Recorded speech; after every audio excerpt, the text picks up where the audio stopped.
이번에 들려드릴 이야기는 도둑 고양이를 둘러싼 재판입니다. 조선시대 어느 작은 마을, 평화롭던 마을의 일상이 갑자기 뒤집히는 사건이 발생했습니다. 사건의 중심에는 단 한 마리 고양이가 있었습니다. 당시 사람들은 집안과 마을에서 기르는 동물들을 단순한 반려동물 이상의 존재로 여겼습니다. 고양이는 쥐를 잡는 유용한 역할뿐 아니라 가족과 마을 사람들의 관심과 애정을 한몸에 받는 중요한 존재였습니다. 그만큼 한 마리 고양이를 둘러싼 다툼은 단순한 동물 분실 사건을 넘어 사람들의 자존심과 감정을 크게 자극할 수 있었습니다. 사건의 시작은 한 백성이 자신의 집 고양이가 사라졌다고 주장하면서 시작되었습니다. 그는 이 고양이가 자신이 어릴 적부터 길러온 소중한 존재이며 밤낮으로 돌봐온 친구와도 같다고 강조했습니다. 그는 마을 사람들에게 도움을 요청하며 누군가 고양이를 훔쳐갔다라고 강하게 주장했습니다.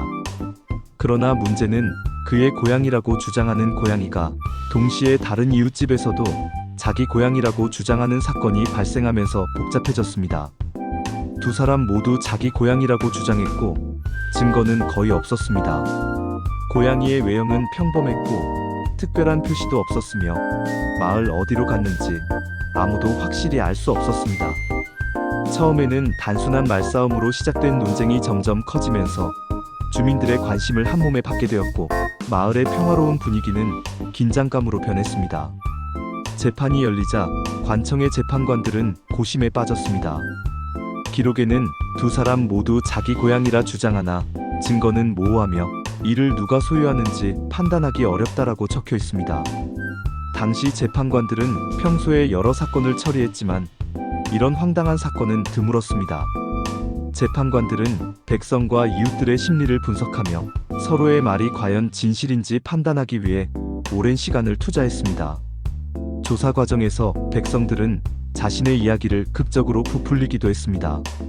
한쪽은 내 고양이는 밤마다 집안을 지키며 나를 지켜준다라고 주장했고 다른 한쪽은 내 고양이는 쥐를 잡아 마을 사람들에게 큰 도움을 주었다라고 반박했습니다.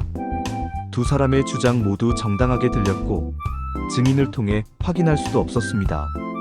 이런 상황은 재판관들을 더욱 난처하게 만들었습니다. 결국 사건은 왕에게 보고되었습니다. 왕은 직접 사건의 세부 사항과 증언을 검토하며 판단을 내렸습니다. 기록에 따르면 왕은 재판관에게 이렇게 지시했습니다. 고양이의 주인이 누구인지 판단하기 어렵다면 한 달씩 번갈아 돌보게 하라. 이 지시는 백성과 마을 사람들에게 큰 충격을 주었지만 왕의 명령은 절대적인 권위를 가졌기에 따를 수밖에 없었습니다. 고양이를 번갈아 돌보는 동안에도 갈등은 완전히 사라지지 않았습니다. 백성들은 고양이가 자기 집에 돌아올 때마다 불만과 질투를 느꼈고 서로를 감시하며 작은 충돌이 반복되었습니다.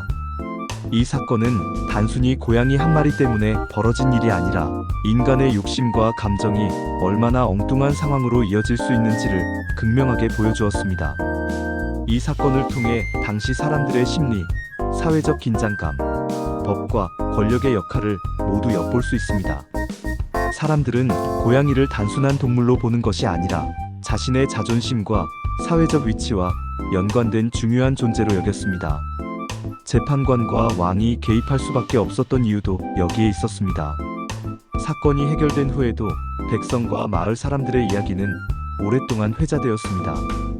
작은 고양이 한 마리가 마을 전체의 심리를 뒤흔들었고 사람들의 상상력과 집착이 얼마나 큰 사건을 만들 수 있는지를 보여주는 사례로 기록에 남았습니다. 이 사건은 웃음과 동시에 인간 심리에 대한 깊은 통찰을 제공합니다. 작은 사건에서도 인간의 욕심과 갈등, 그리고 사회적 권력과 법의 개입이 어떻게 얽히는지를 이해할 수 있는 소중한 역사적 기록입니다.